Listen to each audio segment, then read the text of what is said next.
The Blues Fan Forum podcast is presented by Interstate 70 Sports Media Group. I-70 strives to bring you the best sports coverage in the tri-state area.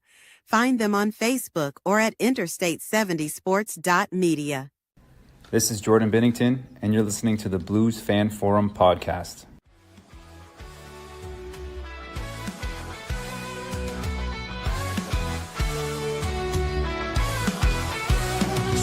On the ice, under St. Louis city lights, where the Blues play with all their might.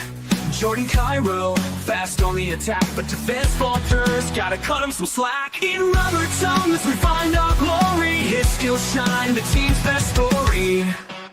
St. Louis Blues, we wear the crest. In Jordan Bennington, we put our trust to the test. On the ice, we fight.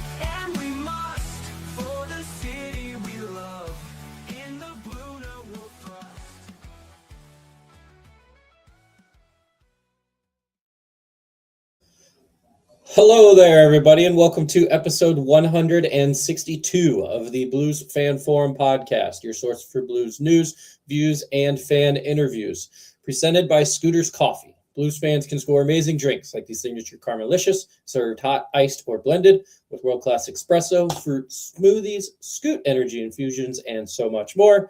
That is amazing people, amazing drinks, amazingly fast. Scooter's Coffee. We took a break last week. We are now here to recap some NHL playoffs, talk about some AHL playoffs, and see what we can kind of get into for the St. Louis Blues future and maybe some things from the past. Dakota has a much nicer looking background because he's in the middle of acquiring an indoor pool. Dakota, how are you? Yeah, other than my fucking, basement decided to flood after all this fucking rain. Better backdrop, nice little, faux fireplace. On to better things. Round of now 4 teams. We get to talk about those Eastern and Western Conference Finals. I mean, exciting time for hockey fans. I mean, we are going to talk about the Game 7 that everybody heard around the world. But, man, what an exciting time for hockey. And, we'll get into some AHL. Hopefully Springfield just – guts it out and advances on. But cheers, boys. Here's to some great hockey. All right, and special guest returning with us this week is Justin Scott. How are you, Justin? How you guys doing, fellas? It's good to be back. It's always a pleasure joining the show. I always like it. I try to tune in every time you guys are live, but it doesn't pan out all the time. But I've been watching playoff hockey. I've been covering it a lot. Just on my own individually. We haven't done a lot of shows. I was doing some first-round matchups video-wise, like live-wise, watching them live. But it doesn't garner as much just because, we're more Blues-centric. So that's how it is. But I've been covering it. I've watched every single game. I have some thoughts. Some people may largely disagree with them, but I really don't care. So it should be fun. Sometimes that makes for the best content. And you're still killing it with Guy and the Blue Note Fan Report, right? Yeah. All right. Blue Note Fan Report. We have, like I said, we haven't done. It's been mostly me covering stuff through like via Facebook. I've been individually putting like individual period thoughts and everything like that. But as for like videos and getting live content out, we have not really been doing much. I know he's been kind of doing his own thing. He has to kind of get back to work and everything like that. So we've been lax on that part, but we're hope to get back to it pretty soon. Yep. Gotcha. Yeah. Once the Blues are out, and the first round is pretty exciting just because there's multiple games every day and there's just hockey everywhere.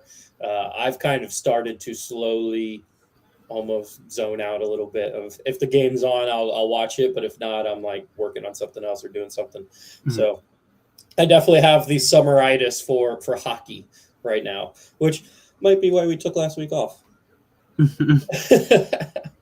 All right. Let's go through the second round. We'll just go series by series and kind of talk about what we saw, what we were surprised by, if anything. Realistically, I think by looking at all of the series, only one underdog won their series. And we can go ahead and start with with that because it was the most recent.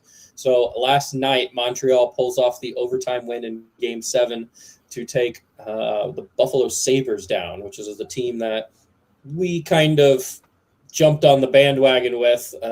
Finding guests from Buffalo was a lot harder than expected. Nobody wanted to sign up. So we were kind of semi on their bandwagon. But like I said, Montreal wins 4-3. I do know Zach Bolduc gets power play goal in that game. Justin, what are your thoughts on the Montreal and Buffalo series? Might I add this? So we're starting off hot because this is going to be a topic that I don't think many people may agree with me. I thought for the most part this series it was enjoyable. It went 7, but just because a series goes 7 doesn't mean it's the most exciting and the most exhilarating. I thought that these two teams had a couple games where they were great. There was not really many even games. There was either a time where a team would dominate and then the other team would suck, and then the other team would dominate and the other team would suck. So there was never really a good balance between these two teams. And I think it just shows from the inexperience that both teams have in the playoffs.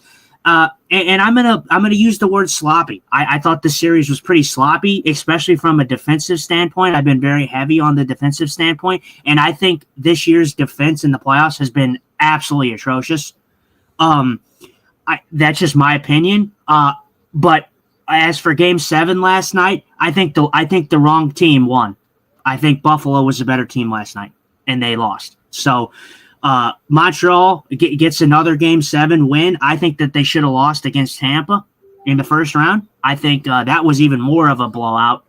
And Montreal's finding a way to do it. So I mean, that's what most Montreal fans will tell me. But again, you got to stay humble. You won the game. Yes, you can tell me till you're blue in the face that you won the game. But did you deserve to win the game? Probably not. Dakota, what do you think? Yeah, I mean, I'm going to touch on Game 7. I think I'll work from Game 7 on back. But, I mean, yesterday, I'll touch on what he said. Yeah, it was sloppy. I think the series was sloppy. But Game 7 brought everything you wanted and more.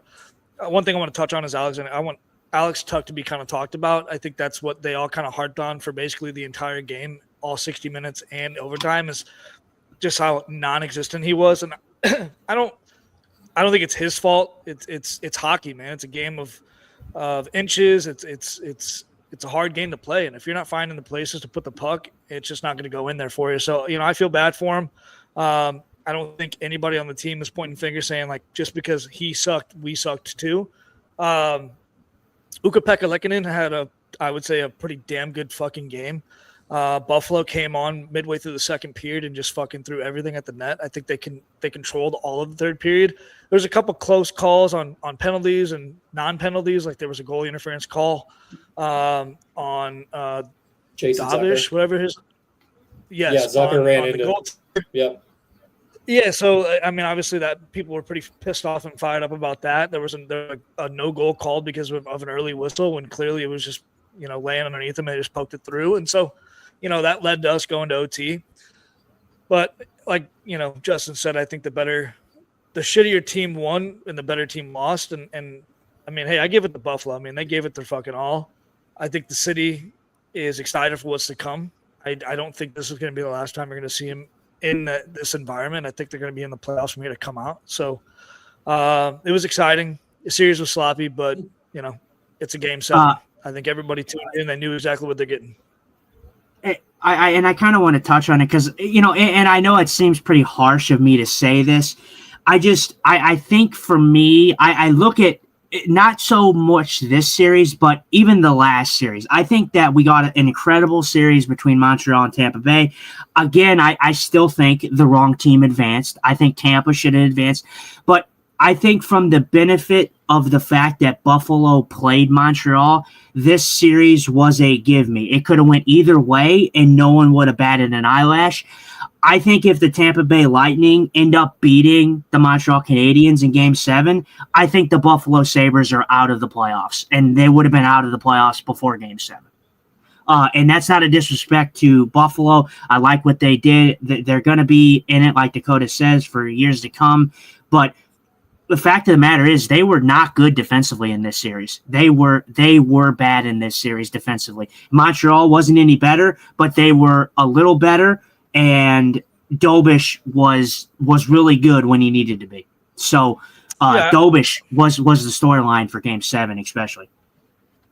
Yeah, they may have been shitty defensively, but they were getting offensive production from their defensive core. So, I mean, I feel like, it's 220-221. So, yeah, they may have played defensive shitty, but your defense is also contributing to about half the amount of goals that you were are on the score sheet. So I really don't think the Stanley Cup playoffs from here on out will ever be about defense. So there's like the offensive ability and the caliber of players that we have in this day's generation is just, I mean, look at how the Minnesota series started against Colorado. I mean, 9-6. Like, well, yeah, and I agree with you. I agree. I do. I just, for me, I look at some of the games in the series and I say, okay, if the defense was better, you possibly could have had a better chance. Because although I do agree with that sentiment there, Dakota, if the defense was better when they needed it to be, instead of being lax, giving Montreal too much space, too much time, too much opportunity, this could have been different. If Buffalo was a little tighter defensively, you never know what could happen. It's a what-if statement. I could definitely say, oh, if this happens, this would happen. It's an if-then statement. We don't know what would happen. But I just think for both teams, I'm big on defense. And I get it. It's not everything, but it does win you championships. Defense wins you championships. And at the end of the day, the goal that was allowed in Game 7 in overtime, Luukkonen definitely wants that one back. But still, I think that's just how I feel. That's the only way I could put it. Yeah, I mean, you're talking about game 2, 5-1, game 3, 6-2, game 5, 6-3, and then game 6, 8-3. So you're talking about some blowouts there, 3 of those being Canadian wins. The most entertaining and close game being either game 4 that Sabres win 3-2, but probably the most entertaining would have been last night, the overtime game, where I think we're all on the same page of Sabres outplayed Montreal in that game, but Tampa Bay outplayed Montreal in game 7 of the first round. So it's like the Canadians are just finding a way to win. And when you get to a game 7, that's all you got to do. But it doesn't matter how you do it. Hey, you just got to do it. Alex Newhook, fucking the Grim Reaper. I mean, geez Louise. Dude throws the hammer down when it counts. I mean, he didn't really have that 7 goals. Series. I mean, holy shit. So yeah, congrats to fucking the OT winner. And I do think Montreal, this was good for the city. This was good for them, right? Or province, whatever we want to call it. But I do think it's good for Montreal. Absolutely. I think it's good for them, but I also think that I do think that it kind of hit the reason I may have this type of opinion on Montreal, and I may not be on the bandwagon per se, is, well, one, first of all, the big guys for Montreal were not as effective as they needed to be in this series. Caulfield, pretty much non-existent in this series. On the power play, he was okay, but the top guys from Montreal were not the guys stepping up. It was, it was Alex Newhook. It was Zach Bolduc getting on the board. It was, who else? Josh Anderson. It's the guys, and you need that depth scoring. So I guess it's good on that front, but you got to ask yourself, if guys like Caulfield, guys like Suzuki are consistently on the board, how close would this series actually have been, with those guys showing up? Same with Buffalo. Same with those guys. Hey, don't forget about Blues legend Alexander Texier stepping up for this team in the series. I think he had 2 goals and 2 assists. No, I think it's good. I mean, I look at anybody who played for the Blues as an extension of us always and forever. So it's good to see Texier and Bolduc advance on to the Eastern Conference Finals. I think they're going to give Carolina a run for their money. I do see this series going 4-2.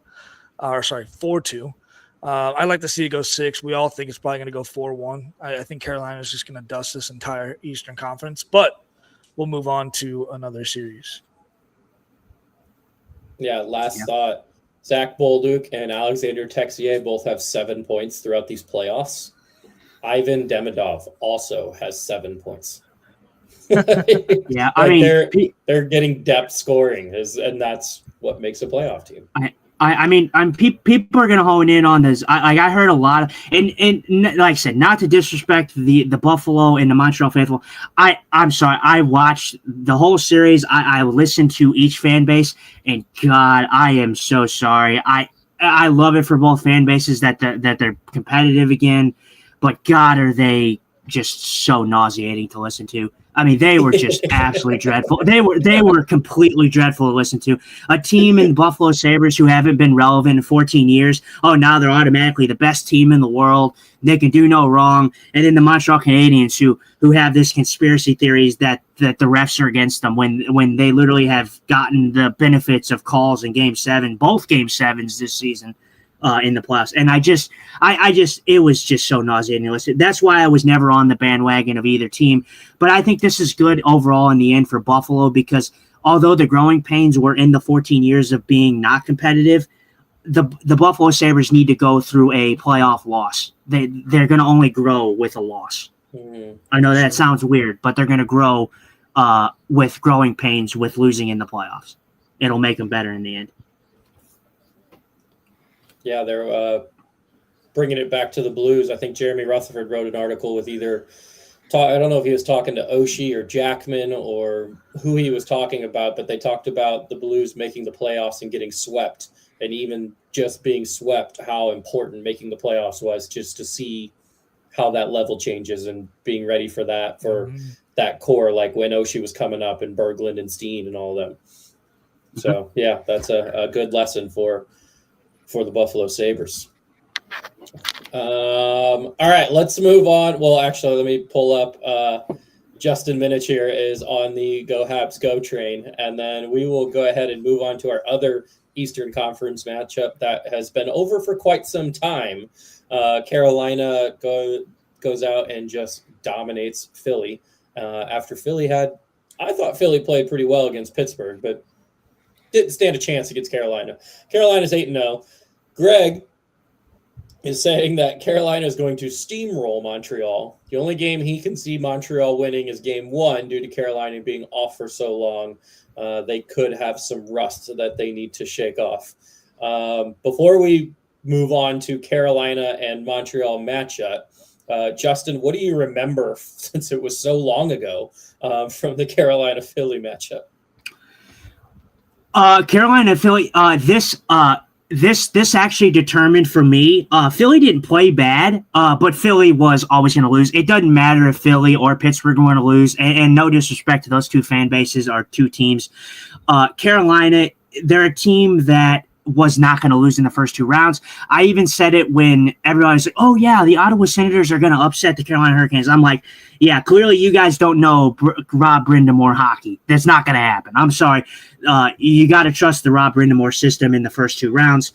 But Philly didn't play bad. The actual deciding factor in this game was the fact that the Flyers played a good Game 3 and lost in overtime. They actually controlled the play in overtime and lost in overtime. And that was the deciding factor. And then in the next game, they gave up that shorthanded goal, and that was the dagger that put the nail in the coffin. So they didn't play bad, but, I mean, this was just a beast performance by the Canes. I mean, they're such a good team. They're such a fun team. If anybody is curious, that's who I'm backing. That's who I want to win the cup from this point on. So a little spoiler, but they're just so good defensively. Their gaps, not allowing their team to set up to break out of the zone in the neutral zone. And they're doing everything right now. And I know that it's been a long time off, but the first round, they weren't off as many days as they are here. Like they've been off for 12 days now. So 13 days, or whatever. And then the first round, they were off for what was it? Was it a week? Maybe was it a week? I don't know. About a week, something like that. For the first round to the second round. So, I expect them to show up if they play like I know they can. I expect them to do some damage in the next round. But there's not much thoughts I have on the Philly series. I just think Philly was outnumbered or outmatched, and I think it would have been the same way if Pittsburgh advanced. Dakota. Yeah, I mean, well, this will be a very short synopsis. I mean, I just feel like It was Carolina a short suffocated. series, so that makes sense. Yeah, I mean, good take. They just suffocated every part of their structure. They just suffocated defensive zone, offensive zone, neutral zone. They were just fucking on their asses like flies are on shit. So, we all saw this coming after what they did in the first series, and obviously, fast forward to how they played against Philly. I mean, geez, Louise, they're a force. Going 8-0 to get to the Eastern Conference Finals is a sight to be seen and should be studied. I mean, Robert Rinnemore, what he's done with that team and what he's done for that organization is pretty great. I think the fan base is kind of stupid, but that's a topic for a different day. But I mean, they're a good team. They're very well structured. They can defend well. They can score, obviously, and they can shut down any team that they face. Philly and Ottawa, great teams. Obviously, they made it to the Stanley Cup playoffs for a reason. That's because I think the East is soft, but again, another topic for another day. But we shall see. I think it'll be a nice, fun series. I would like to see this go 6. I do think it probably will go 5. They will just murder, Montreal, unfortunately. RIP to that fan base. So we shall see. I mean,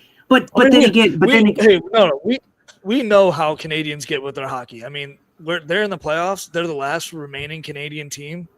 So, of course, all bets are off. Uh-huh. Like, if they lose this series, you can't come this far and then not set the world on fire. Yeah. I mean, like I said, Dakota, I get what you're saying, but this goes back to my thoughts on the whole series about Montreal and Tampa, Montreal and Buffalo. Again, they found ways to do it, and that's what good teams do. They find ways to win no matter what. We saw it with the Blues. We all know that too well. But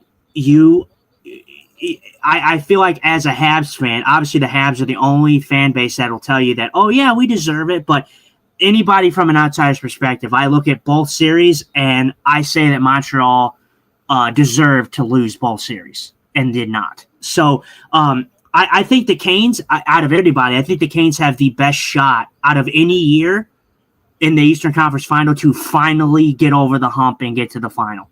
This is the best year, the best chance that they have out of every year that they've been in it. Mike is a avid Habs hater. I guess that's just being close to Toronto. That's just comes with the territory, I guess. But he says, how you guys hate the Blackhawks. That's how he feels about the Habs. So I guess, Mike, a follow-up question for you then. Are you rooting, they're the last Canadian team? So are you on the let's go, we need a Canadian Stanley Cup? Or are you just saying, no, we'd rather win it next year? So let us know with a comment down there. Before Mike gets back to us here, the road for Carolina, I don't want to discredit them because they have been dominating.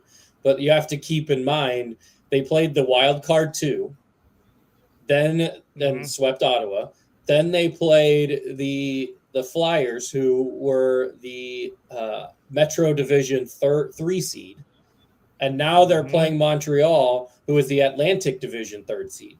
So they're playing a wild card 2 and 2 3 seeds. Yeah, but and I get it. And obviously the Montreal and stuff, it doesn't, that has little to do with them per se. It's just, the Canadians found a way to get there. But as for the Senators, them playing a wild, they earned that right. They earned that right. They earned every right. Just seed. They earned that right, just like Colorado earned that right to play LA. We don't have to talk about that fucking bore fest of a series that was Colorado and LA. Covered that one.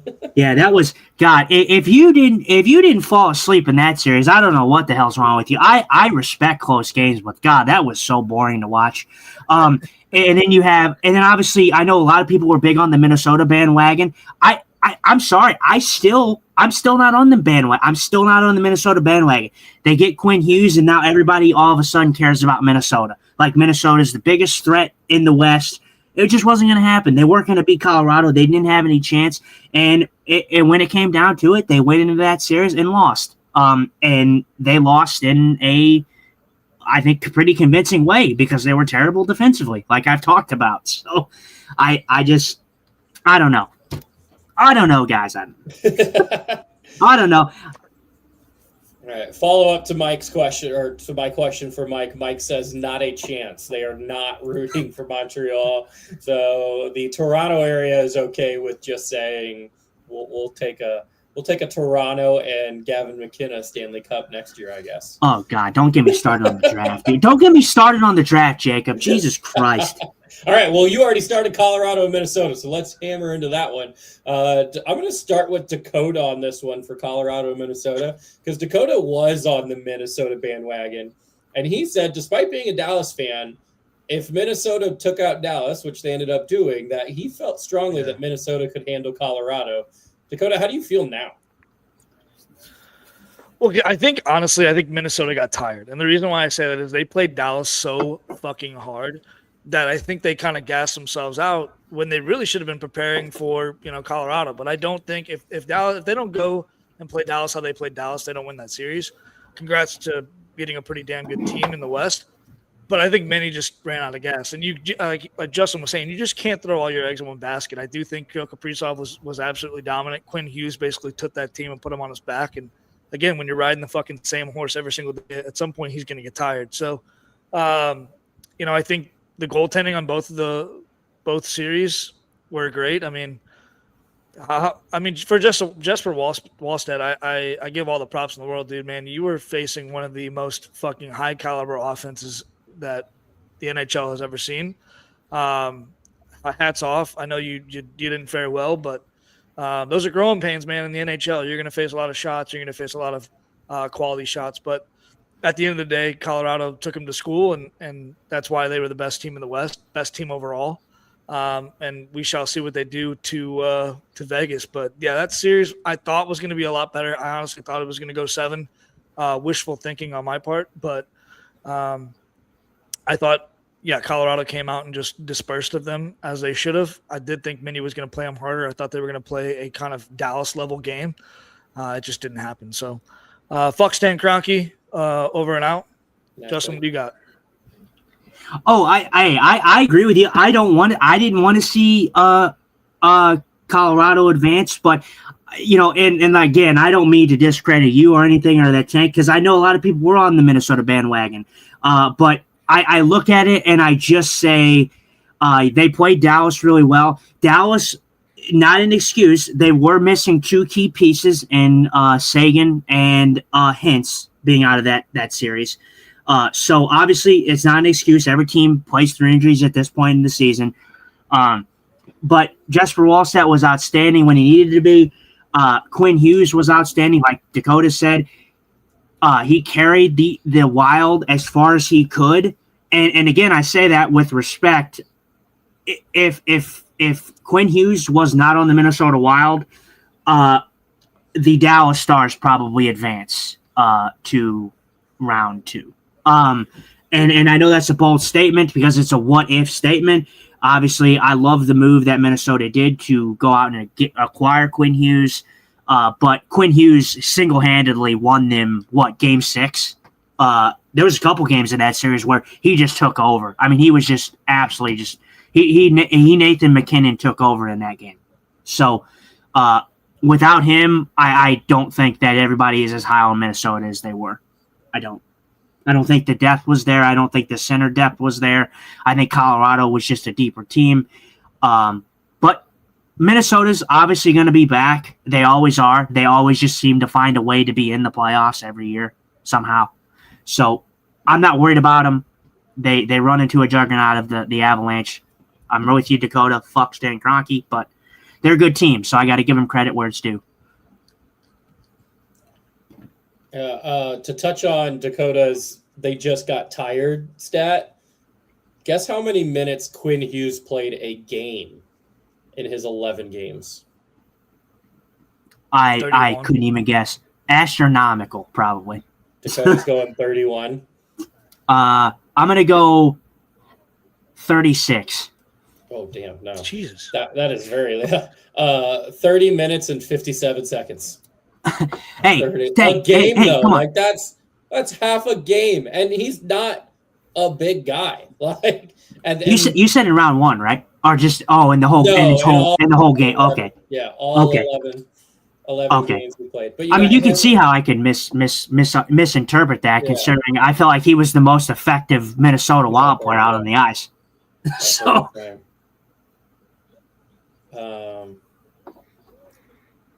yeah, that's just a crazy amount of minutes to play over 11 games. Like you're playing half a hockey game every time. You also got Brock Faber up there near 30 minutes.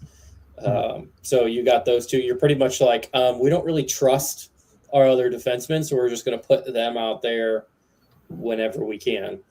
But yeah, can definitely makes it hard. So I think in St. Louis we're all rooting for Minnesota to win that series, but it was hard to say that they would, just with the juggernaut that Colorado is.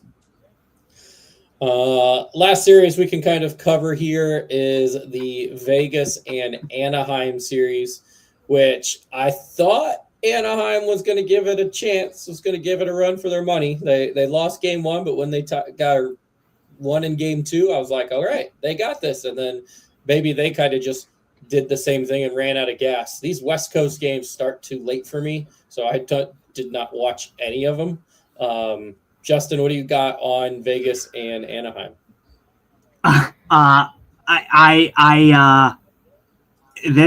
It was a little bit more tight than the Edmonton series for Anaheim. But I mean, if you want my honest opinion, I've been hammering home the whole time. I mean, there was pretty much a lack of defense from both teams in different games. Anaheim played a very good game. What was it? It was was it 3 or 4? Something where they had like their best defensive performance. They won the game. I think it was like 4-1. They played really well. Game 2, they won 3-1. Oh, that's what it was. My apologies. So game 2, they played a really, really good game, and then came back in game 3 and then shit the bed completely. I just the way I viewed this series and the way I viewed most of the playoffs this year, I was wrong on some of it, but it was experience versus non-experience, and I think Vegas has been in it, so they were a little bit more battle-hardened in the end, and I think experience won out. But I think I wouldn't have been surprised if Anaheim somehow forced a Game 7 and possibly won. The Ducks should be super proud of what they accomplished. In these playoffs, beating Edmonton, who's been there for 2 years. Edmonton has their own problems, as we know, defensively and goaltending. But they still won a series against the team that's been in the final 2 years in a row. So I just think Vegas just ended up being the better team. They ended up having more depth in the end and more experience. And Dakota, how comfy is your seat on the bandwagon?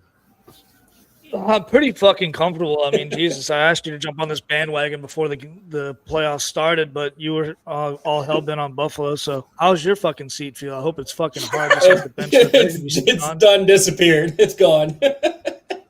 No, I mean, believe it or not, I'm a big Joel Quenneville fan. So to see what he did for that franchise and to kind of see how he's taken it over and got him to the playoffs, like, I wish nothing but the best for the guy. I know he's been in the news for not so great things. Now he's been reinstated by the NHL. I mean, that dude just knows how to breed a winning team. So great to see him kind of be successful in his first year back. No, but I do think that like Justin mentioned before, Vegas tried and true. They've been here before. I think everybody hates them because they've just been such a talented expansion team from the very beginning. They really haven't sucked all that bad. But I mean, Mitch Marner and Dorfia have basically just put that team on their back. They were just absolute juggernauts when it came to scoring. Jack Eichel, again, dishing the puck out left and right. That team is just stacked top to bottom. Of course, you got Mark Stone fucking back better than ever. Of course, he took his 2.5 months off. But I would say the mainstay is Carter Hart. I mean, who would have thought Vegas goes through fucking goaltenders like they go through toilet paper? But Carter Hart's been a steady Eddie in net, and I'm excited to kind of see what him and the Wood goaltending tandem do. I do want to say this: whoever wins this series between Colorado and Vegas will win the Stanley Cup. I know we like everybody in the East, but I do think they're fucking soft, just like everybody else that plays in the East. I do think whoever Right. wins Colorado Vegas, they're going to win the Stanley Cup. I just think the I West is think, built different. Yeah, no, go ahead. No, sorry. I think you put there's no I in we. I don't like every team in the East. I like the Canes. I like the Canes' opportunity to make the final. I didn't say they're going to win the cup. I said coming out of it, I said the winner of Colorado and Minnesota would win the cup. I still stand by that. Obviously, Colorado won. Colorado's the heavy favorite, as much as I don't like it. But Vegas has played really well, and that's a good point about the goaltending, Dakota. The Ducks had some very poor performances in net in this series, which really costed them as well against Vegas. I mean, I think it's going to be one of those things too. I believe, and these years are all fucking starting to mesh together. The last two teams that have won the Stanley Cup in the West are these two teams. I believe it was Colorado and Vegas. So, in the other 2 years, it was Florida. So I believe the last two Western Conference teams that have won it have been these two teams right here. So they've been to the Stanley Cup Finals. They know what it takes to win. Vegas has been on their 9th coach in fucking 9 years. So I'm excited to see what they do and excited to see what that series brings. Again, I'd love to see it go Game 7. Who doesn't like a Game 7 sudden death to go to the Stanley Cup Finals? How do you guys feel about Vegas getting slapped with the penalties for not doing the media after the game? Tortorella's such a pussy. Yeah. I don't know what the backstory is on that, but $100,000 and they lose a second round pick. It was see now this is where we may differ a little bit. Obviously, I know a lot of people don't like Tortorella, given his track record. Seeing as he's an old school kind of guy, he doesn't really mesh well with the younger guys.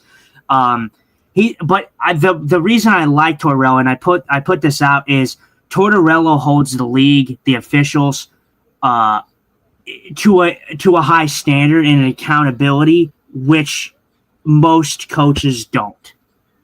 So I will say his antics, childish, at times for sure, but he does hold the NHL, the officials, anybody who is wrong in the league accountable. And I do think the NHL needs more accountability because God fucking forbid they don't have any. They mess up on something and they just try to play it off to something else, blame something else. They give some bullshit excuse. They just have zero accountability. So that's the reason I like John Tortorella. As for the fine was for obviously not going out and speaking to the media, but I think it had to do with the 5-minute major that took place in the game where McNabb got a 5-minute penalty and kicked out of the game for I don't know what they called the penalty. Was it a charge? It was something. But I looked at the penalty that they called, and honestly, this was not. I mean, it was not a dirty hit. I mean, I was shocked that it was a 5-minute. I'm sorry. I think it was weak 5 minute. I think it was shoulder on shoulder. I think just the way that the head, went back so hard against the glass. I think that they misjudged that call. So do I think that he needed to take it to that extreme and just shut out the media completely? No. But I also am not going to sit here and be the media's friend either because, God, did they fuck up a lot of things too. So. Yeah, it's what you mentioned accountability, but you missed one person in the accountability program, and that was John Tortorella himself. So he holds everybody accountable, just not for himself. With the hit. Right, yeah, he touch people, do I won't go. We don't want to get canceled, but I think don't you send the kid again? Yeah, well, he might. We don't know. So the topic of discussion is the hit. I don't think John Tortorella necessarily knew exactly what was being discussed. I think that's why he was so pissed off as they reviewed it and still gave him a 5. And then a 10 and then kicked him out. I think that's why John fucking blew the fuck up like he did on the media. I do think he sets the standard for, crazy coaches. I mean, believe it or not, I think he tends to be a little outlandish when it comes to retaliation. But that's kind of why he knows his place in the NHL. Like it's kind of out with the old and with the new style of coaching. I would even throw Jim Montgomery into the old style of coaching. But we shall see. I don't think that's going to be a trend. Again, we failed to mention that John Tortorella took this team over fucking 21 games ago. So oh, absolutely. Well, yeah. I said when they hired him, it was the same for who else was the team that fired their coach? It was the Islanders. When the Islanders did it, both of those moves reeked of desperation. They're like, okay, these two teams not playing well. Let's try to make a coaching change and get something going for these two teams heading into the playoffs. And obviously, Vegas made it. Obviously, the Pacific Division's ass, so that wasn't that difficult. And then the Islanders, who ended up playing poorly and missed the playoffs. So one worked and one didn't. But if you're looking at from Bruce Cassidy's perspective, how do you get fucked that hard, that fast by a team that's in playoff potential? Like, what are we doing? That's like getting roofied at a bar. Like, you know what you're drinking, but you're not expecting the repercussions. Like, yeah. I just don't understand. I really hope I don't get this podcast canceled, Jacob, before you leave. I'm so sorry. But no, I just think that to me was the biggest shock of them all. Is like, you're going to fire Bruce Cassidy, who's basically been raw dog the entire year, with a goaltender who's basically been fined more times than any goaltender in the league, and then you're gonna hook him, and then you're gonna bring in the guy that also touches people. So like, it just baffles me. Maybe Carter Hart and John Tortorella are getting drinks after the game, talking about their next big one. I just don't know. He's pushing the limit. He's pushing the limit, Jacob. He's trying. But He's trying. Bruce Cassidy was there for a while. He's been there since 22. Yeah. So, but yeah. But you're gonna fire when your team's going to the playoffs. Yeah, we should. Yeah, we need to get rid of them. Again, I think it was desperation. It reeked of desperation. The Vegas Golden Knights were playing poorly, and they said, okay, what's going to change it? I don't even think it's a Bruce Cassidy thing. I think it's, what can we do to spark these guys to fucking play better? And it's sad that it came to the fact of, we need to let go of this coach who's been here for so long, that is a proven guy that knows what he's doing, to get this team going, to finally start playing like a hockey team. Well, part of it is the reason that I hate them is their success that they've had since joining the league. But that also goes into, they are always in Stanley Cup win now mode. Like they just don't rebuild, and eventually they're going to collapse, and it's going to be god awful. They're going to have 20 years of just bad hockey, but they're going all in every single year, trading first round picks for this year or for the next 2 years or 3 years. I think they've only taken one first round pick in their history so far. So that's kind of the thing of, they fired Cassidy not because they were going to get into the playoffs, but they didn't look like they were going to win. And that was a problem. They don't care about getting in. That's not enough. I mean, they have such a strong nucleus. I mean, look at the guys up and down. Like, now we have Dorofeev, but like, you have Ivan Barbashev, Jack Eichel. I mean, those two alone. I would say Dorofeev and Mitch Marner. But like, if you look at Eichel and Dorofeev, like, that would be the passing of the torch. Like, Eichel's been there for forever, it seems like, and Dorofeev is now fairly new. He's basically leading the team on his own. Mitch Marner's kind of basically the ugly stepsister. He's just there, whenever you need her. But like, now he's kind of coming to his own. I do think he had a dark shadow when he was with Toronto. So it's like, okay, now that he's out of that shitty market, now he's playing for Vegas, where they know that they're going to be in playoff contention every year. He starts playing a little more free. I mean, shit, it just makes more sense. But the fact of the matter is, when that ethos, when that fucking nucleus decides to fucking blow up, so is Vegas. I mean, I would be. Jacob's right. I would be very shocked if this team, lasts as long as it does. 20 years, a 20-year drought sounds horrible. Realistic, unfortunately.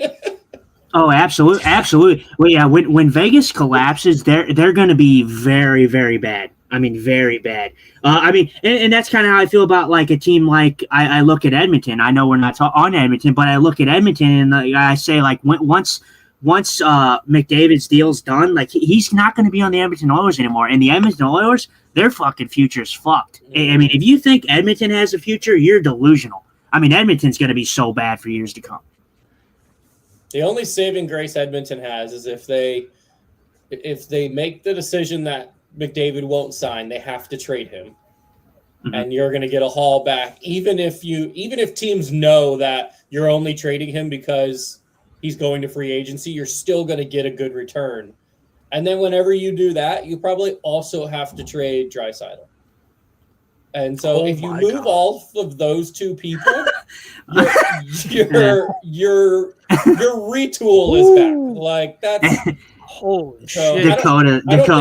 Oh my God. If McDavid's gone, Draisaitl's like, get me out of here too. So hey, their fucking goals for went from fucking plus 86 to fucking minus 100. For me, I don't understand how you have, I don't know how you have the best player in the world in Connor McDavid.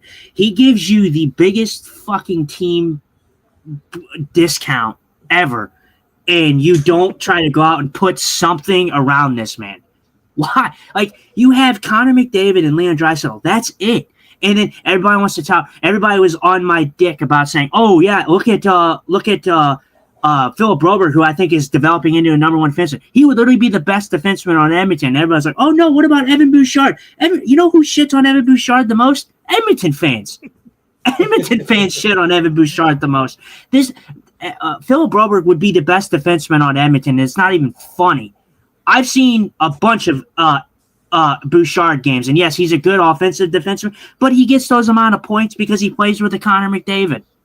I mean, I don't know what people don't understand about that. You know, Bill Broberg's not putting up 100 points because, you know, he's not playing with guys of that type of caliber. But if you look at that offer sheet now that we know Steiner is going to be your GM, man, Doug Armstrong pulling one more fucking string before he exits the team as a GM, smart son of a bitch. Like, Edmonton didn't realize what they know now. They fucked up. They're paying Trent Fredrickson more than Dylan Holloway. Not Dylan Holloway's extension, but like as of right now, Trent Frederick is getting more money than him. Yeah, it's like what they steal, and knowing what Dylan Holloway is getting now, it was still a steal. And the fact that Edmonton passed on him so early and so easy, just like Philip Broberg, how dumb of an organization are they? We're finding out in real time. Well, when you look at both guys, you look at like Holloway. Okay, Holloway obviously is injury prone. We all know this. But when Dylan Holloway is healthy, God, is he a dangerous hockey player to watch. And I think the contract that Blues ended up getting for him was a steal there, like Dakota said. Broberg, I knew that the Edmonton Oilers were not going to match Broberg. They didn't have the money for it, first off, and they didn't treat this guy right. The development clear wasn't there. If you watch what they did with him in Edmonton, he was up, down, minor league, or AHL, NHL. They didn't give this guy any lick of an opportunity, and this is why I said when they were going to extend these two guys, that they would want to stay in St. Louis because the Blues and the organization gave a chance for them, and they put their eggs in one basket. I mean, they kind of did, but obviously they spread the wealth a little bit. I obviously don't think it's like put it all in one basket, but you get what I'm saying. They had faith in these guys that they would pan out, and I think that goes a long way for young hockey players. They're like, oh, this organization has faith in me that I can be a good hockey player and I deserve this type of money. That goes a long way for those guys. All right. I'm going to tell you guys about some places that you guys should go spend money. So first off, go check out Scooters because it's iced coffee season because it's hot out. You don't want hot coffee. That's crazy. Preferably if you can go to our favorite Scooters, which is the drive-thrus on Highway 143 and Troxter Way in Highland, or Vandalia Street and Indiana Avenue in Collinsville, and a brand new opening in Shiloh, Illinois. I don't know the address of that one or the corner, the streets of those. But there is a new one opening up in Shiloh here in about a month. Check out any of those. If you cannot do those, you can check out the 30 other locations in the greater St. Louis area. It is amazing people, amazing drinks, amazingly fast. Scooters Coffee. Also, do us a favor and check out Hughes Custom Design. They're a family-owned and run small business that's operated out of Maryville, Illinois. They specialize in laser cut, hand painted signs, and they have options that are typically ready upon request, and they can complete almost any request for custom jobs. You can find Hughes Custom Design on Facebook. Check them out. And then lastly, Imprint Labs. They specialize in bringing your brand to life with custom laser engraved Richardson hats and vibrant custom sublimated metal prints. Whether you want to make a statement with high quality headwear or showcase your designs on eye-catching metal art, they deliver precision, durability, and style every time. Elevate your brand with Imprint Lab, where your vision meets our craftsmanship. You can find Imprint Labs on Facebook or on Instagram. So thank you to our sponsors, Imprint Labs, Hughes Custom Design, and Scooters, who I will, I guess, have to be reaching out to at some point and seeing if they are in for season 5 of the Blues Fan Forum podcast when we start next season. All right, I want to get Dakota and Justin, I want to get your predictions real quick on the Western Conference Final and the Eastern Conference Final before we move on to Springfield and talk about a little St. Louis Blues minor league hockey. We started with the Eastern Conference earlier, so let's go ahead and start there. Montreal and Carolina. Justin, who do you got? Carolina. Not a question. Carolina, with the luck that Montreal's had, I'll give them 6 games. Dakota?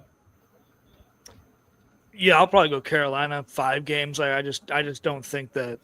I think Montreal, their engine's about to fucking turn off here in a minute. Carolina's about to fucking steamroll them. But yeah, Carolina in 5. I'm going to go Carolina in 4 just because I think it would be cool for them to just have 3 straight sweeps. Wow, Jacob is the avid Habs hater. He's really on the Habs they hater. took my bandwagon seat away from me, so I got to be mad at them. All right. And then the series that will most likely be a lot more entertaining and a lot closer, Colorado and Vegas. Justin, who do you got?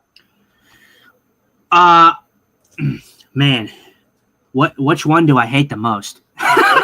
No, I actually lean. I hate to say it, but the reason I'm doing it is I think Colorado is going to end up taking it. I think it would be cool to have Vegas back in there, but I don't know if Colorado is going to give it up. I think if they can take it, if Vegas can take advantage of, I think, a lacking defensive system that the Avs do have, because they do give up a lot of chances. If you do watch Avs games, they do give up chances. So if the Vegas Golden Knights can capitalize, they have a chance. But I'm still going to go with the Avs, and I'm going to say the Avs win this game, and I'm going to say 6 as well. I could see it going 7, but I'm going to say 6. Dakota? I mean, Vegas and why? I think Vegas is going to run into a very dominant Colorado team, but I think with the goal scoring depth that Vegas has and just the role that they're on, I mean, they're top 3 in all the offensive stats. They're going to come out hot. They're going to catch Colorado on their heels, and they're going to win this in 6 games. I think it'll be a 7-game series just for fucking shits and gigs, but I think Vegas takes this in 6. Go Knights, go! That's fun. Like I said, I'd love to see. The only reason I want this is because if Colorado advances, I want to have Colorado advance, and then I want Carolina. I want Colorado to go through all this tried and tribulations to get to the final and then lose. That's what I want to happen. About that. I do. I think a Colorado-Carolina Stanley Cup would be a lot of fun to watch. You just have 2 of the most dominant teams in the NHL this year. You have the President Trophy winners in Colorado, and then the Eastern Conference leaders in Carolina playing each other. I think that would be the best for Stanley Cup playoffs, but I also hate Stan Kroenke, so I'm going to have to go with Vegas. Well, yeah, hey, I respect it. I'll bite the bullet on this one. I don't want it to happen, but it's going to happen. Obviously, I'm not going to go completely back. I said it at the beginning of this playoff format, and like I said, I may get some pushback from you guys on this one. When this playoff format was all said and done and official, I said that this year's bracket was weak, and I think from what I saw and what I have seen watching every single playoff game, my stance hasn't changed on it. I think the matchups we gotten have been pretty weak. I think the games have been pretty weak from a defensive standpoint. Teams have either been blown out. There hasn't been very many close games. I think the best series of the playoffs so far has been probably Montreal and Tampa. I really had fun with that series. I had fun with the Sens and Carolina, even though it was a sweep. But I think the closest, I really liked the Utah and Vegas series. The Utah and Vegas series was really fun as well. But outside of a couple games here or there, this has been not an overly exciting playoff to me. I may get pushback on that, but I don't care. That's just my opinion. Yeah, I'm looking kind of at the bracket here, and as I go down the bracket, like on the Western Conference, LA had no shot. Dallas and Minnesota, that's 50-50. Utah realistically had no shot. Anaheim, even though they beat Edmonton off the start, they didn't have a shot at winning the Cup. Then you go down the right side. Boston, you could say, but they kind of squeaked in. So if Pasternak's not good and Morgan Geekie isn't great, then Boston's nothing. Montreal is the team that probably shouldn't be still in it. We've talked about that, but they're the young gun teams that have. Ottawa didn't have a chance, and realistically, Pittsburgh or Philly didn't have a chance. So you're looking at like 8 of the 16 teams that got into the playoffs that had no chance at winning the Stanley Cup Finals. But I do think it's part of a bit of a changing of the guard. Besides the LA Kings and the Boston Bruins, a lot of these teams are getting their first look at the playoffs with younger people. We talked about Buffalo already. Montreal's got a young core. Philadelphia's got a young core. Anaheim's got a young core, and Utah's got a young core. So it is. They didn't have. None of those teams really had a shot at it this year, besides maybe Buffalo, and they got taken out by Montreal. But I think these are the teams that in a couple years you're not going to be seeing Colorado or Vegas or Carolina, and you're going to be seeing Utah, Anaheim, and Buffalo. Yeah. Well, and why it's been so challenging for me though, and not to harp on Dallas and Minnesota, but Minnesota played a hard fought series and that one won that series. But God, I'm sorry, Dallas played a pretty bad series. I mean, like I said, they had some good games here or there, but like relatively, they were very bad 5-on-5. I mean, they went 100 and something minutes without having a 5-on-5 goal. They were atrocious 5-on-5. So that really killed that series for me, especially because of how bad Dallas actually showed up in that series. Dallas did not give as much fight. Jake Ottinger was not prime Jake Ottinger in that series whatsoever. I expected a lot more from Dallas. I really did. All right. I got a comment here from Mike. Mike says, are you guys watching the World Championships? I have not been. I don't even know what you can watch them on, but I'm sure it's something that's paid that I don't have. What Mike is talking about is the IIHF World Championships, which are like, I don't know, almost Olympics-ish related, but definitely not as cool because you have the Stanley Cup playoffs going on right now. So obviously those players aren't playing in it. The Blues do have 5 players playing in it. Dylan Holloway and Robert Thomas are with Canada. Oscar Sundqvist and one of our goalie prospects, I believe it is Luv Harenstam, whatever. I'll learn. Handstrom. Yeah, I'll learn his name Handstrom. Once he starts playing for us. Yeah, love Handstrom. Yeah. So they are both playing for Sweden, and then Pia Suter is again playing for Switzerland. So have not really paid attention to it at all to see who's doing well and who's not. Obviously, you could probably expect Robert Thomas and Dylan Holloway to have a pretty good focal point on the Canada roster. I do know that they have Macklin Celebrini wearing the captain C, even though Sidney Crosby and Ryan O'Reilly, I believe, were given the A's.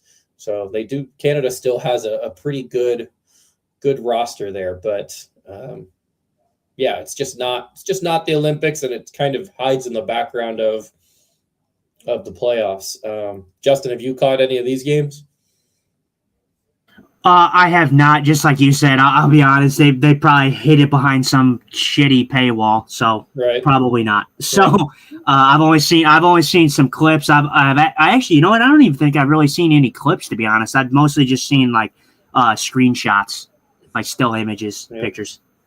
That's about it. It does say you can find some games on the NHL network. So if you have the NHL network, you can catch a couple games. Hey, a shitty paid service. Yeah, right.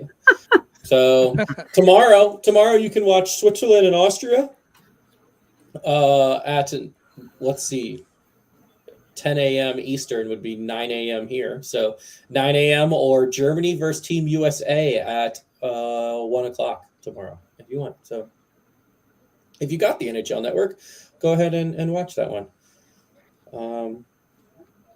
Yeah. All right.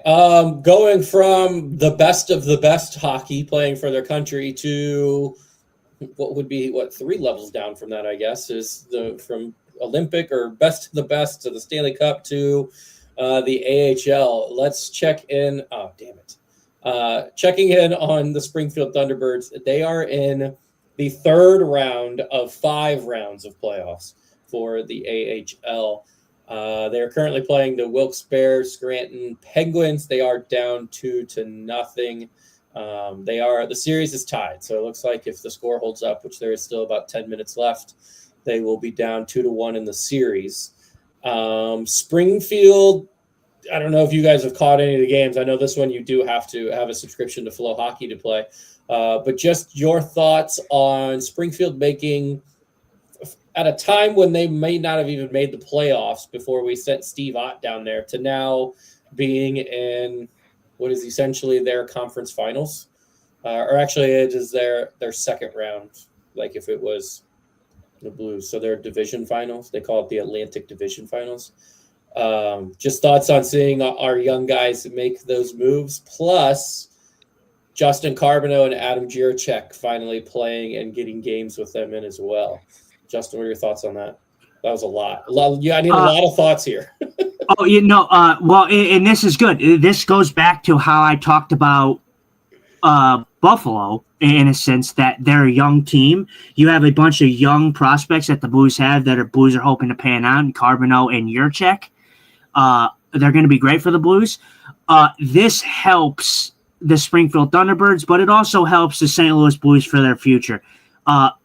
The Thunderbirds they went on that tear. Steve Ott did some great things down there to get them rallied and ready. But this is going to do good things for the young guys because they're going to be battle hardened.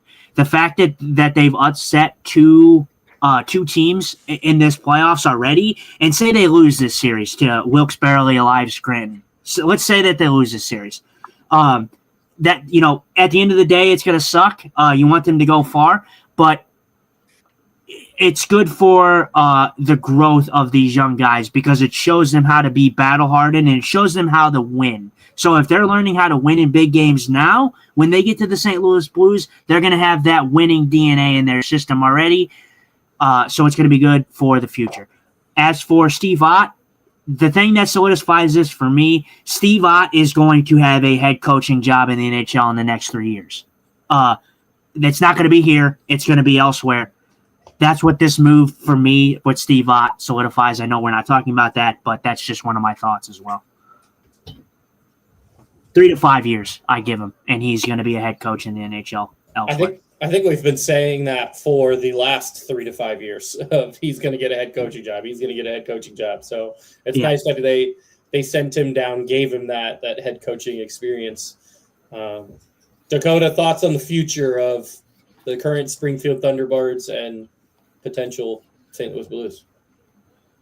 I mean, I'll keep it short. I mean, Justin pretty much, summed it up pretty well. I think, investing in the youth and investing in the growth of this organization starts in the AHL. And if you got guys that are going through the playoffs, is only going to make them, battle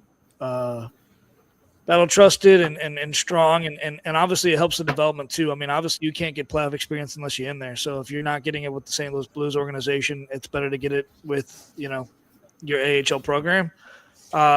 We got a lot of young guys in this farm club. There's a lot of young guys that are fighting for, not playoff spots, but roster spots next year. And, good to see, Adam Jiricek and Justin Carbonneau. Would love to see what the camp looks like this year coming up.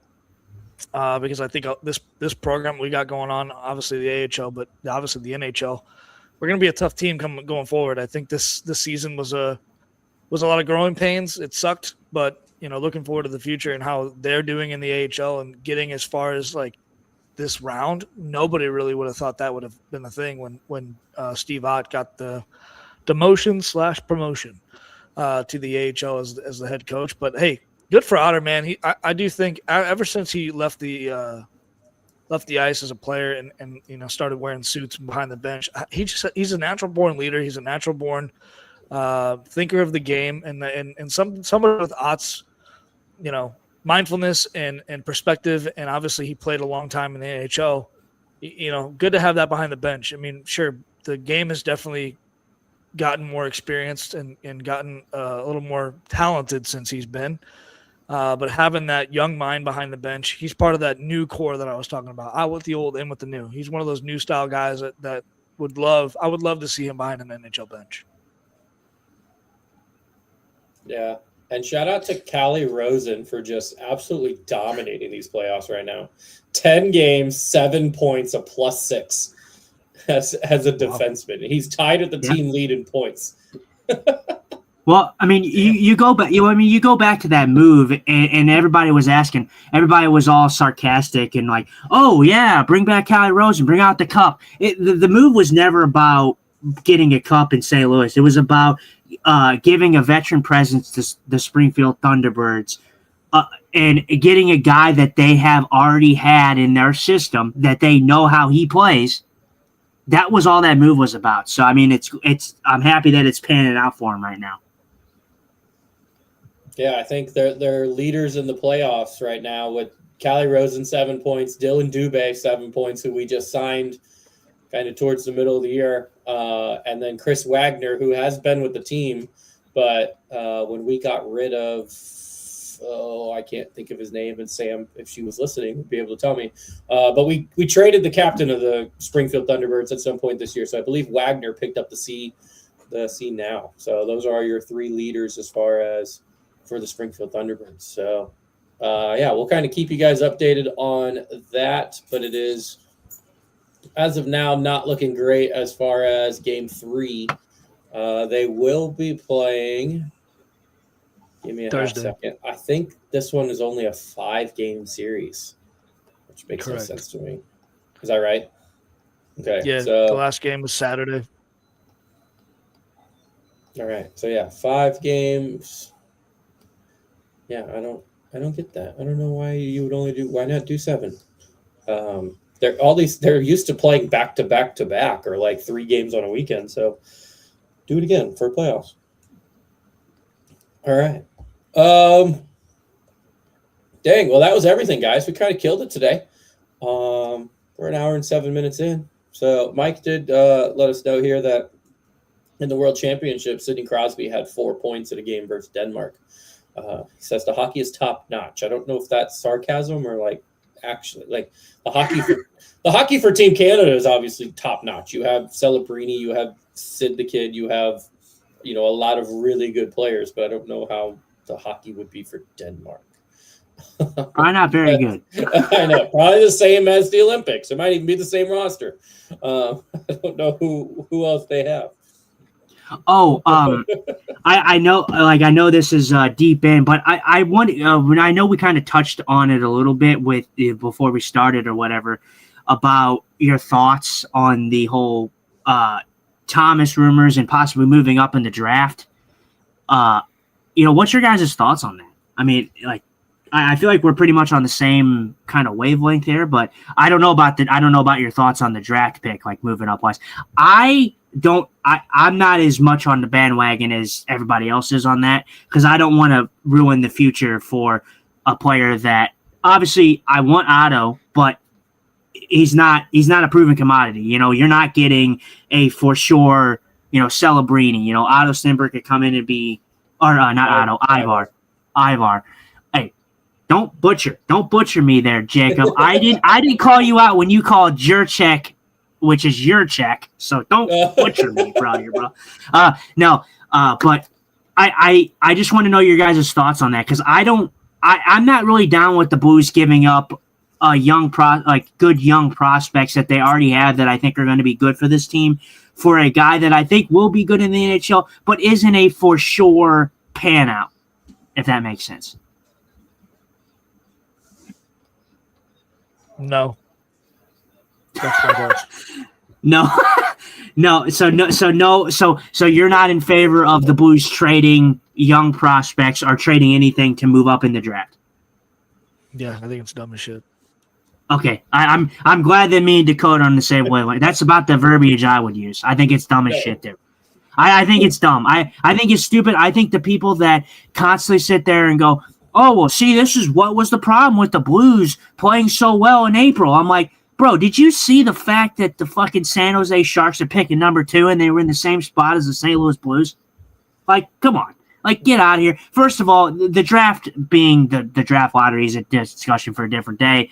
I'm sure you guys know how I feel about it. I've been pretty vocal about it. I fucking hate the draft. I think it's so goddamn fishy, but I that's about as much as I'll put into it. But I hate the narrative of tanking. I think it's stupid. I think tanking is illogical. I think it's dumb.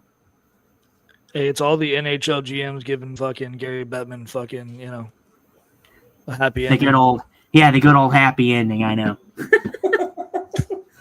Pretty much. Maybe Doug needs to do that a little bit more. He needs to get up to wherever Gary Bettman stays. Is that in Toronto? I don't know. That would be that kind of be my guess. New York. Maybe? But I just don't understand. Like the co-host Guy, for example. I know you guys have had Guy on before and talked to Guy. He has this idea that there's no possible way that they could have anything fishy to do with the draft. And I'm just thinking to myself, there's betting going on in 3 other major sports, and there's probably betting going on in the NHL, and you're telling me that you don't think that that's a possibility that they could possibly rig the draft? You don't think there's any possibility at all that that's the case? You don't think it's fishy at all that a GM for Toronto gets hired? He has a so-called interview, or not interview, but meeting with this guy like before the draft, and then Toronto gets the first overall pick. You don't think that's fishy at all? At all? You don't think that's fishy? I mean, I do. So, I don't know.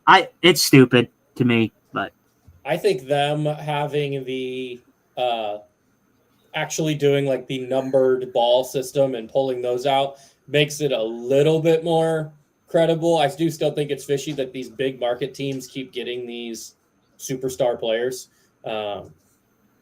But back when they just flipped the cards and they were like, oh, it's this team. It's like, really? You're not even going to show us how you figured that out. You're just going to tell us that is what randomly happened behind closed doors. So at least they're pulling the balls out in public and the numbers are assigned and that kind of it's got some like factual base to it where they're not just like, yeah, just trust us. It happened. It happened earlier. I guess, but with the balls thing, I've heard. Sure, you guys have heard it with the pulling the balls out. I'm not feeling those balls. You don't know if that shit's weighted. You have absolutely no idea if those balls are weighted. Obviously, this year they had it to where they had this machine where it sucked the balls, but you don't. I don't know anything about that machine. I don't know. Just because it's live doesn't mean it's factually like legit. Right. I'm sorry. It doesn't mean it's legit. I don't have any idea what that thing does. I don't know what kind of balls you have in it. I don't know if you have a weighted ball, if it makes it suck it up more. I mean, the Toronto Maple Leafs had a 4% chance. The Blues had a better chance of winning the first overall draft pick after the third ball was dropped than the Toronto Maple Leafs did, and the Toronto Maple Leafs won the draft. I call bullshit. I'm sorry. Justin's on the fucking passionate ball fucking talk. Jeez, please. I know. You got to talk about the balls. You need to put your tinfoil hat on for the conspiracy theories. I do. Need to go out and buy some tinfoil. The NHL rigs the drafts, and Area 51 has aliens. Jesus. Sorry, but hey, that's just the way I feel about it. I just don't know how you look at it. And even the San Jose thing. I mean, you look at how far they jumped. They were at ninth. And I get it. The placement is the placement for a reason. And obviously the draft lottery, you know, you can get lucky at every switch of a dime. But I look at Toronto, they went from 5-1, and then San Jose went from 9-2. So obviously with how they do the balls and how they do them, like where it's like a combination thing is, you know, that's just the luck of the draw, I guess. But still, I think it's a little fishy. I think they needed a superstar in Toronto. Toronto's been downhill, going downhill, and then San Jose needed a guy to play with Celebrini. I think that's exactly what it was. Yeah, I think it's just, I think it's just fishy when the big market teams get these generational draft picks. Like, yeah, whatever. So, all right, sounds like we need to have Justin on next draft lottery, and we'll just get his reaction live next year to see what happens. Just. I was live for my reaction. There was not much, like, because it's only like 30 minutes. So they you know, it's only 30 minutes, and they do it quick and easy and everything like that. And I don't know. I wasn't like throwing shit or nothing, but I just was like, come on. I was like, come on. Are you serious? Like, there's no way you can watch that and tell me that's not a little. I mean, if you go and listen to obviously St. Louis, you know, obviously they have their media and stuff like that. But if you look at different media outlets and everything like that, they were calling out how it was fishy. Even TSN analysts, you know, who are Toronto based, you know, are talking about the shit being fishy. Mm-hmm. So, all right. Well, lots of information throughout this episode. We talked lots of playoffs, the NHL and AHL, some St. Louis Blues news, as well as kind of going over the draft and whether the Blues trade up. So, plenty to listen. If you're still listening, thank you. Make sure you guys give us a follow, Blues Fan Forum Podcast. We are on X, we're on Instagram, and we're on Facebook, Facebook being our biggest one. Do us a favor and check out all of our sponsors too. Scooters, Hughes Custom Design, and Imprint Labs, and then give Interstate 70 Sports Media a follow on your socials as well. All right, that is all for us. Justin, give us a big let's go Blues, and we'll get out of here. Let's go Blues. All right. See you, everybody.